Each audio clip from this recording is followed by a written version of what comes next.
يا بني آدم إما يأتينكم رسل منكم يقصون عليكم آياتي فمن اتقى وأصلح فلا خوف عليهم ولا هم يحزنون.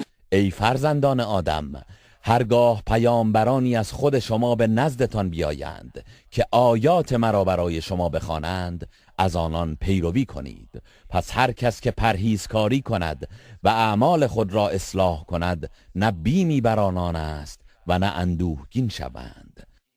والذين كذبوا بآياتنا واستكبروا عنها أولئك